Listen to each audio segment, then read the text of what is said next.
Okay, fellas, got a bit of a passion project for you today. Why Owen Farrell should join Leicester Tigers. My Leicester Tigers, are in the Premiership final this weekend, but there is a gaping hole at 10 for them at the moment. And there have been rumoured to so many different teams with so many different players, whether it's Finn Smith, James O'Connor.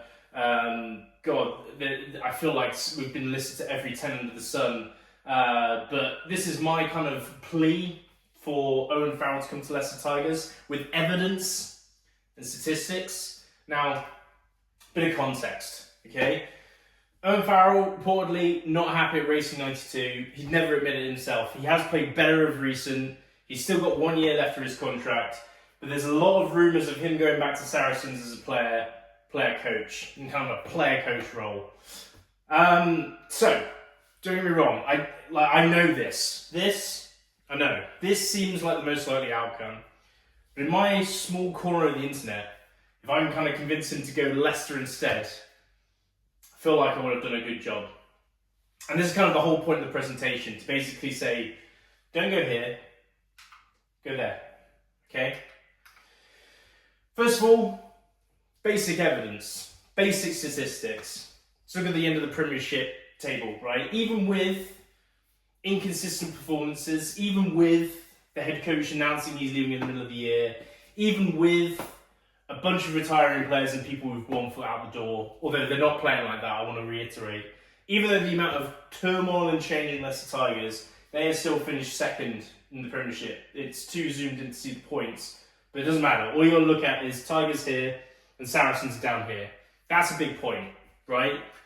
You want to be in a team at the age of 33 that's going to be competing every year, that has like a really outside shot of chance of Europe. I don't think Bath is probably the most likely one to actually have a shot of Europe next year. Bristol maybe with the signing of Tom Jordan. But you want to be playing for a team that I think is competing in both the Premiership and for Europe with a chance to win something, right? So that's basic evidence right there. Premiership finishing positions. This is kind of zoomed in a bit more than I wanted it to, but it's fine, you can still see the name. So, point of this slide, right? So what I've done is I've taken predicted teams with Owen Farrell at 10 for both Saracens and for Leicester. And I've also, as you can see, I've put the ages of the team members next to their name. I think this is important. And then at the end of it, there'll be a slide where I talk about the comparison of the teams and which team's stronger and where. So, Saracens next year, they got Marwi, Jamie George, and Ricky Boy in that front row. Pretty solid front row. I think, if you're taking the age into account, then maybe, putting Jamie George just there is probably a bit cheeky. Everyone knows that Theo Dan's in the backup spot and is probably looking to take his next step into being the starter for Saracens. If I'm honest, do I think Theo Dan's probably starting the majority of games next year? Could be.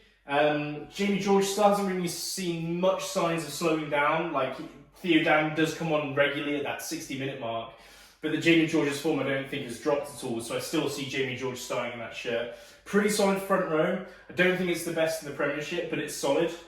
Second rows of Mario Itoje and Hugh Tizard. Mario Itoje arguably one of the best second rows in the world right now. Hugh Tizard playing very well, I think, but quite young, inexperienced, still makes some inexperienced mistakes. Nick Ezekwe, who I put at 6 here, can also fill in that 6 shirt. And Andy, forgotten his second name, guy who broke his ankle, who's pretty good. He can play in that blindside flanker shirt as well. You kind of got a good mix of old and young there in that second row's shirt. Back row, I think this is probably the biggest thing that divides them, sets them apart from other Premiership teams. I think Ben Earl, Tom Willis, and whoever plays at 6 there, talking about the options we just talked about, I think is really good. And they're all in like prime age, so like 26, 27, 27. So that's a big bonus. Ivan Van Zyl, serviceable scrum half, probably one of the better ones like in the Premiership. Probably put him in like top 5 in the top half. But he is 29. And then you look at the back line here. So I think this is probably where Saracens have a lot of question marks for next year, right? Rotimi Suggan, I think, played pretty well, but he's 28, which is still fine. But then, are we still running with, Nick Tompkins? Whatever. It doesn't make any sense. God damn, why is... 6, 7, 8, 9, 10. Yeah, no, okay, yeah. I don't know. I thought the angle I'm looking at, I thought Nick Tompkins was playing 11, and I thought I'd fuck something up. It's all good.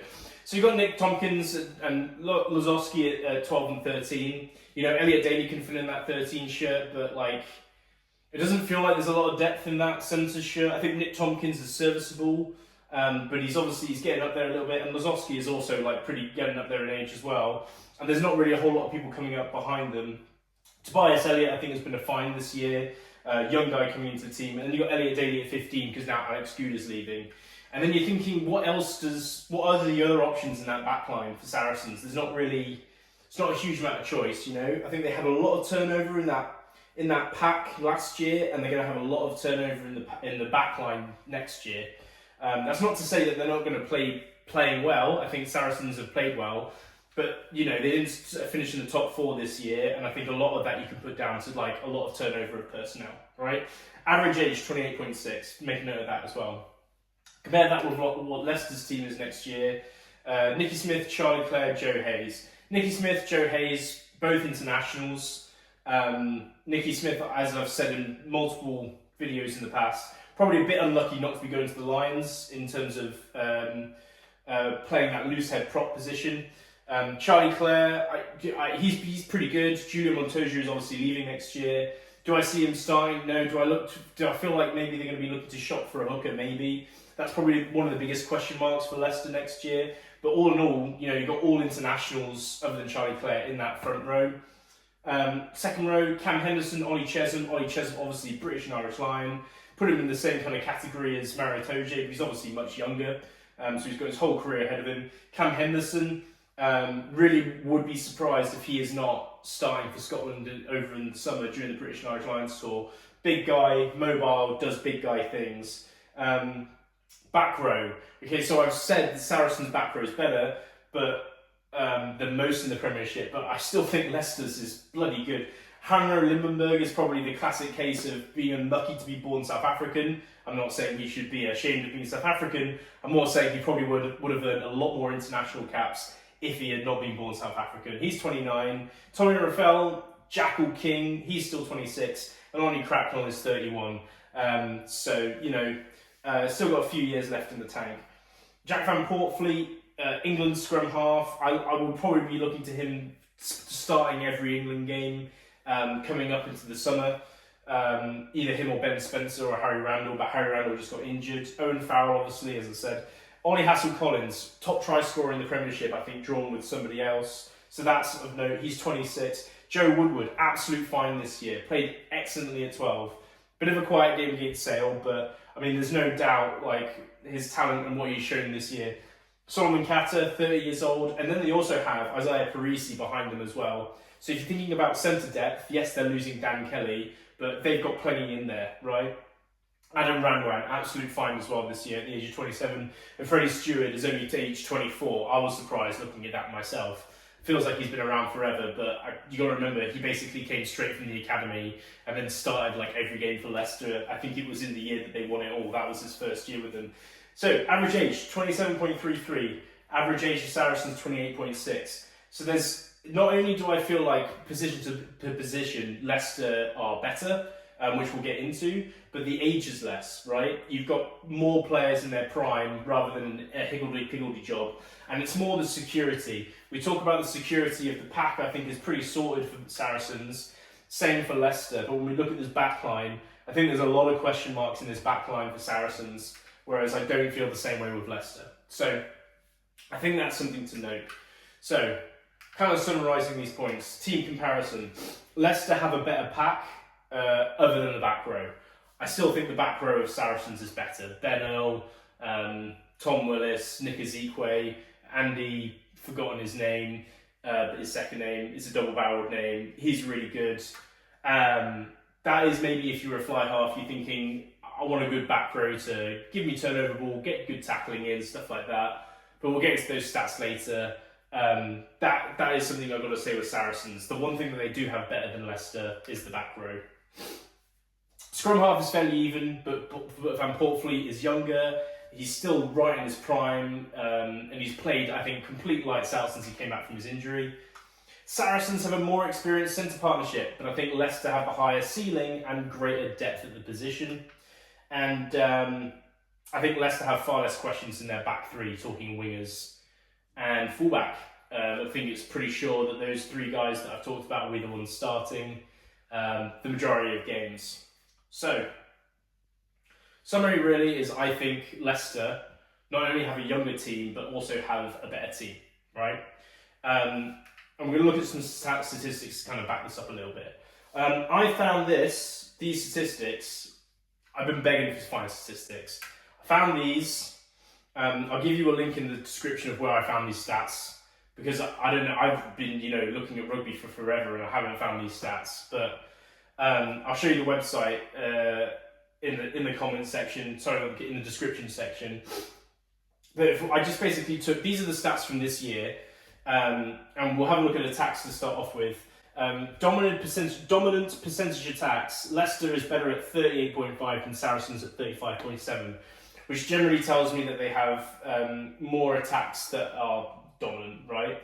The stats that they don't beat them in terms of like gain line success or committing tacklers or committing 3+ tacklers or tackle evasion, but line breaks leading to try, it is a higher percentage than Saracens. It's marginal, it's 40% compared to 39.5%. But, you want to be in the team that's making more line breaks, right? Offloads. I don't think there's a huge amount there. It's pretty even Stevens. But then I think the defensive statistics are, there's some really key things to look at in here. That I think that all this is fairly even, right? So in terms of tackle percentage and misleading to breaks, it's all fairly even Stevens. Misleading to try. Missed where player was tackled, pretty even. Dominant tackles, etc. I think 22 exits. This is where I think was key. Is there is a slight percentage difference where Tigers are just a little bit better at getting out of their own 22, and it's kicking as well. And I think this kind of leads me into a further point of why I think Owen Farrell's a much better fit for Leicester Tigers than Saracens. Saracens at the moment with Fergus Burke, and I didn't get this stat down, so forgive me for that, but I'll show you again in the description. Fergus Burke, in terms of statistics, he's one of like the best. He's carried the most in terms of the Premiership this year, playing at fly half as well. And Owen Farrell has never really been known as being like a ball carrying 10. I don't mean he doesn't take it to the line and get physical. I'm not saying that. I'm just saying he's not really like a Danny Cipriani or a Tom Jordan or a Gareth Anscombe, where he's going to be like, he relies on his speed to make breaks and stuff like that. Owen Farrell is very good at like doing your bread and butter, doing your basics right. And that's when, in terms of getting your kicking right, getting yourself out of positions to set your team up for success, playing the territorial battle, being physical in defence as well, which Owen Farrell's obviously very good at, sometimes too good at it and clotheslines people. My point here really is that like I feel like Owen Farrell's more situated to be he's more of a Leicester Tigers player now than what Saracens are trying to be. Leicester Tigers is still a little bit old school, playing the territory, putting your team in a position on the field to succeed. They need to get better at first phase ball. I still don't think they're creative enough at that. But if we're talking about what to do at what areas of the pitch, when you're in your own 22, you kick it out, If the opportunity's on for a cross field, you kick it on the opposite side and you do that. You allow the playmakers in your centres to kind of do the heavy lifting for you. I just feel like Owen Farrell at the age of 33 is going to have a better armchair ride playing for Leicester Tigers than he would for Saracens. Set piece. This is important. Set piece success. Leicester Tigers 90.3%. Saracens 88.3%. That may not seem like much, but 2% over the course of an entire season, I think is really key. What else have we got here? Scrum percentage, winning 90.6%. Saracens 89.9%, so they're better at the scrum as well. Maul. The maul is better for Saracens, granted they have more of a percentage win. But I'm just looking at these statistics over here, and it definitely seems like Leicester's better. when you have a controlling fly half like Owen Farrell in terms of like possession and territorial battle in what he wants to do, and this is why Andre Pollard, when he originally got signed for Leicester, I thought he was such a good selection, is kind of these statistics. You're going to win your lineouts, you're going to win your own scrums, you're going to win percentage of scrums won by penalty, 27.5%. That's massive, right? You want your scrum to be dominant, get yourself a penalty, and then sit yourself 40 metres down the pitch. It just seems like it screams like Owen Farrell's a better fit for this team. Try scoring. Don't know why I put this here. It's not really going into my kicking argument, but we'll have it here for his sakes. Try scoring. Even though I would say that Saracens are probably playing a more expansive game of rugby this year than Leicester Tigers. Not that Leicester Tigers haven't played well attackingly.